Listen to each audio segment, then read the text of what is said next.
ஜம்மு ஸ்ரீநகர் பகுதியில் பயங்கரவாதிகள் நடமாட்டம். இந்திய ராணுவத்துக்கு ரகசிய தகவல். சுமார் 20 கிலோமீட்டர் உயரத்துக்கு தீக்குழம்பு. தென்னிந்திய மாநிலங்களில் குழந்தை பிறப்பு விகிதம் குறைந்து மிக ஆபத்தான நிலை. யூரோ கோப்பையை வென்று நாடு திரும்பிய போர்ச்சுகல். ரசிகர்கள் உற்சாக வரவேற்பு. வணக்கம். செய்திகள் தொடர்கின்றன. ஜம்மு ஸ்ரீநகர் பகுதியில் பயங்கரவாதிகள் நடமாட்டம் இருப்பதாக இந்திய ராணுவத்துக்கு ரகசிய தகவல் கிடைத்தது. அதன் பேரில் சம்பந்தப்பட்ட பகுதியில் ட்ரோன்கள் மூலம் ராணுவத்தினர் தேடுதல் வேட்டை நடத்தினர். இதில் 3 பயங்கரவாதிகள் அந்த பகுதியில் இருந்து உறுதி செய்யப்பட்டது. இதனை அடுத்து அந்த பகுதிக்கு விரைந்த இந்திய ராணுவத்தினரை பார்த்து பயங்கரவாதிகள் துப்பாக்கியால் சுட்டனர். இதில் இந்திய ராணுவத்தினருக்கும் பயங்கரவாதிகளுக்கும் இடையே கடும் துப்பாக்கி சண்டை நடைபெற்றது. இதில் 3 பயங்கரவாதிகள் சுட்டுக் கொல்லப்பட்டனர். ஆபரேஷன் மகாதேவ் நடவடிக்கையின் ஒரு பகுதியாக என்கவுண்டர் என பாதுகாப்பு படை தரப்பில் தகவல் தெரிவிக்கப்பட்டுள்ளது. இது குறித்து இந்திய ராணுவத்தினர் நடத்திய விசாரணையில் உயிரிழந்த பயங்கரவாதிகள் கடந்த ஏப்ரல் 22ஆம் தேதி ஜம்மு காஷ்மீர் மாநிலம் பஹல்காமில் துப்பாக்கி சுடு தாக்குதலில் ஈடுபட்ட பயங்கரவாதிகளாக இருக்கலாம் என்று இது குறித்து விசாரணை நடைபெற்று வருவதாக பாதுகாப்பு படை தரப்பில் தகவல் தெரிவிக்கப்பட்டுள்ளது. இவர்கள் பாகிஸ்தான் ராணுவத்தால் பயிற்சி அளிக்கப்பட்டவர்கள் என்பது கூறப்படுகிறது. தொடர்ந்து அப்பகுதியில் பாதுகாப்பு படையினர் தேடுதல் வேட்டையில் ஈடுபட்டுள்ளனர். காஷ்மீரில் பஹல்காம், ஸ்ரீநகர் உள்ளிட்ட பல்வேறு பகுதியில் பாதுகாப்பு பலப்படுத்தப்பட்டுள்ளது. பசிபிக் நெருப்பு வளைய பகுதியில் இருப்பதால் இந்தோனேஷியாவில் பல எரிமலைகள் அமைந்துள்ளன. அவற்றில் குறிப்பிடத்தக்கது வெவோடோபி நகரில் உள்ள லிவோட்ரி எரிமலை. 1500 மீட்டர் உயரமுள்ள அந்த எரிமலை பிரபலமாக லக்கி லக்கி என அறியப்படுகிறது. எழில் கொஞ்சம் இந்த மலையின் அழகை காண வெளிநாடுகளில் இருந்தும் சுற்றுலா பயணிகள் படையெடுக்கின்றனர். அழகு இருக்கும் இடத்தில் ஆபத்தும் கூடவே இருக்கும் என்பது போல அந்த எரிமலை சமீப காலமாக அடிக்கடி வெடித்து சிதறுகிறது. அதன்படி லக்கி லக்கி எரிமலை பயங்கர சத்தத்துடன் நேற்று வெடித்து சிதறியது. இதனால் எரிமலையில் இருந்து சுமார் 20 கிலோமீட்டர் உயரத்துக்கு தீக்குழம்பு வெளியேறியது. இதனைத் தொடர்ந்து அடுத்த சில மணி நேரங்களில் மீண்டும் எரிமலை வெடிக்க தொடங்கியது. எனவே அந்த இடம் முழுவதும் கரும்புகை மண்டலமாக காட்சி அளித்தது. இதனால் எரிமலையை சுற்றியுள்ள பகுதியில் விமானங்கள் பறக்க தடை விதிக்கப்பட்டது. மேலும் எரிமலையில் இருந்து வெளியேறிய சாம்பல் 8 கிலோமீட்டர் தூரம் வரை ஆறாக ஓடியது. எனவே எரிமலை அருகே உள்ள கிராமங்களில் வசிக்கும் மக்கள் பாதுகாப்பான இடங்களுக்கு வெளியேறுமாறு அறிவுறுத்தப்பட்டுள்ளனர். இதற்கிடையே முன்னெச்சரிக்கை நடவடிக்கையாக சுற்றுலா பயணிகள் வெளியேற்றப்பட்டனர். இதனால் பெரும் அசம்பாவிதம் தவிர்க்கப்பட்டது.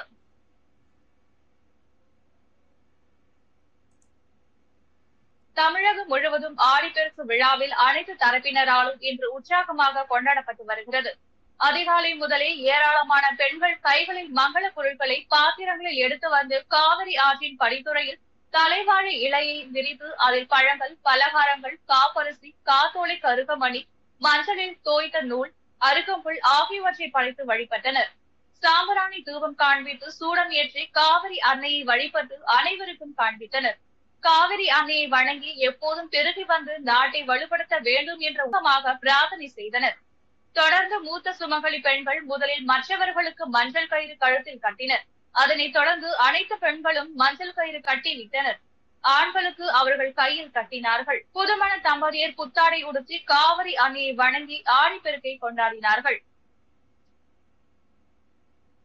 தென்னிந்திய மாநிலங்களில் குழந்தை பிறப்பு விகிதம் குறைந்து மிக ஆபத்தான நிலையை அடைந்துள்ளது.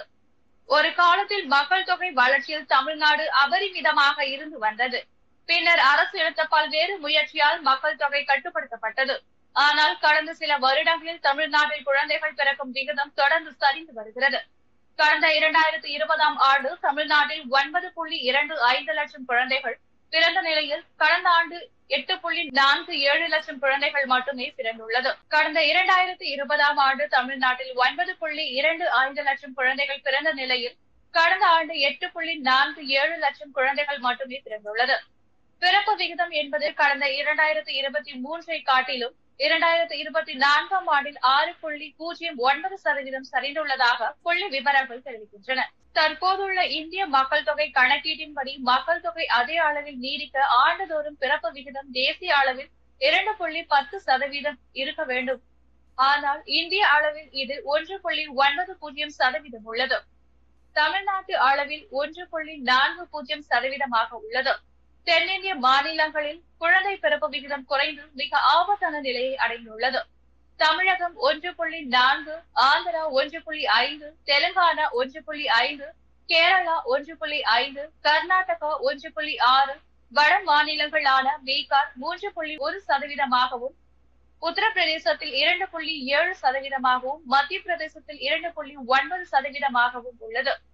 பொருளாதார நிலையில் அதிகரித்து வரும் செலவு உள்ளிட்ட பல காரணங்களால் பல பெற்றோர்களுக்கு ஒரு குழந்தையுடன் நிறுத்திக் கொள்கின்றனர். கடந்த 5 ஆண்டுகளில் தமிழ்நாட்டில் குழந்தை பிறப்பு என்பது ஒவ்வொரு ஆண்டும் சரிந்து வருகிறது. சரியான பருவத்தில் திருமணம் செய்து கொள்வதற்கும் அதிக குழந்தைகள் பெற்றுக் கொள்வதற்கும் திட்டமிட்டு இடையூறு ஏற்படுத்தியதால் சீனா, ஜப்பான், கொரியா மற்றும் பல ஐரோப்பிய நாடுகள் இன்று நிலை தடுமாறி நிற்கின்றன. அதிக குழந்தைகள் பெற்றுக் கொள்வதை அநாகரிக கலாச்சாரம் என்று மக்களின் சிந்தனையில் பதித்தனர்.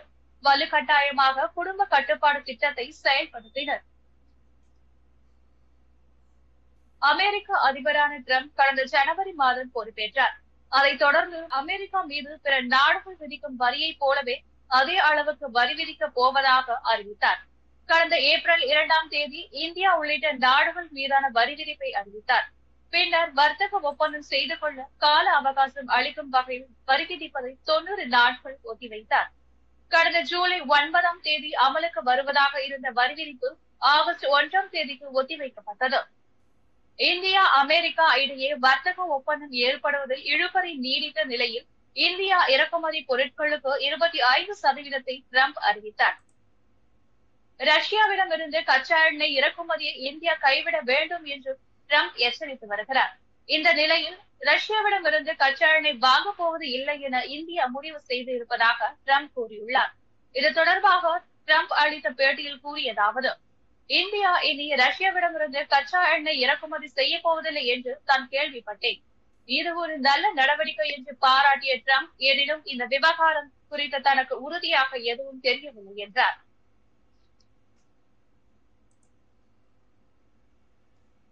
வணிக செய்திகள். வாரத்தின் முதல் நாளான இன்று பங்கு சந்தைகள் பெரும் உயர்வுடன் முடிந்தன. ஆசிய பங்கு சந்தை ஏற்றத்துடன் இருந்த நிலையில் இந்திய பங்கு சந்தை உயர்வுடன் தொடங்கின. அமெரிக்காவில் வேலை வாய்ப்புகள் அதிகரித்து இருப்பதாக வெளியான தகவலால் சர்வதேச பொருளாதார வளர்ச்சி சிறப்பாக இருக்கும் என்ற எதிர்பார்ப்பில் முதலீட்டாளர்கள் ஆர்வத்துடன் வாங்கினர். இதனால் பங்கு சந்தைகள் நாள் முழுவதும் உயர்ந்து இருந்தன. வர்த்தக முடிவில் மும்பை பங்கு சந்தை குறியீட்டு எண் சென்செக்ஸ் 500 புள்ளிகள் அதிகரித்து 27,627 புள்ளிகளாக இருந்தது. தேசிய பங்கு சந்தை குறியீட்டு எண் நிப்டி 145 புள்ளிகள் உயர்ந்து 8,461 புள்ளிகளாக இருந்தது. இனி வருவது விளையாட்டு செய்திகள். யூரோ கோப்பையை வென்று நாடு திரும்பிய போர்ச்சுகல் கால்பந்து அணிக்கு ரசிகர்கள் உற்சாக வரவேற்பு அளித்தனர்.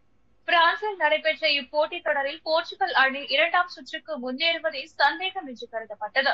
இந்நிலையில் அடுத்தடுத்து வெற்றிகளை குவித்த அந்த அணி நேற்று நடைபெற்ற இறுதிப் போட்டியில் 1-0 என்ற கோல் கணக்கில் பிரான்சை வீழ்த்தி யூரோ கோப்பையை முதல் முறையாக கைப்பற்றியது. இந்திய செய்திகளை முடிக்கும் முன் வானிலை செய்திகள். தமிழ்நாட்டில் காவிரி டெல்டா மாவட்டங்கள் மற்றும் கன்னியாகுமரி, தூத்துக்குடி ஆகிய மாவட்டங்களில் பருவமழை பெய்ய தொடங்கியுள்ளது. கடந்த ஒரு மாத காலமாக தமிழகத்தை வாட்டி வதைத்த வெயிலின் கொடுமை இன்று ஓரளவுக்கு குறைந்தது. சென்னை நகரிலும் அடுத்த 48 மணி நேரத்தில் மழை பெய்வதற்கான வாய்ப்புகள் உள்ளதாக வானிலை ஆய்வு மையம் தெரிவித்துள்ளது. தென்மேற்கு பருவமழை கேரளா மாநிலத்தில் தொடங்கியுள்ளதை அடுத்து தமிழ்நாட்டிலும் நாளை முதல் பரவலாக மழை பெய்ய தொடங்கும் என்று வானிலை ஆய்வு மையம் தெரிவித்துள்ளது. சென்னை நகரிலும் அடுத்த 48 மணி நேரத்தில் மழை பெய்வதற்கான வாய்ப்புகள் உள்ளதாக தெரிவிக்கப்பட்டுள்ளது. மீண்டும் தலைப்புச் செய்திகள்.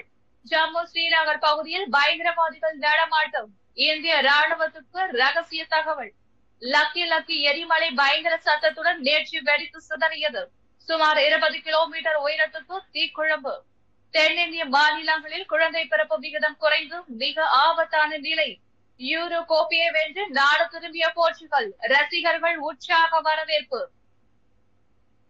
இத்துடன் இன்றைய செய்திகள் முடிவடைந்தன. மீண்டும் செய்திகள் நாளை காலை 7 மணிக்கு. வணக்கம்.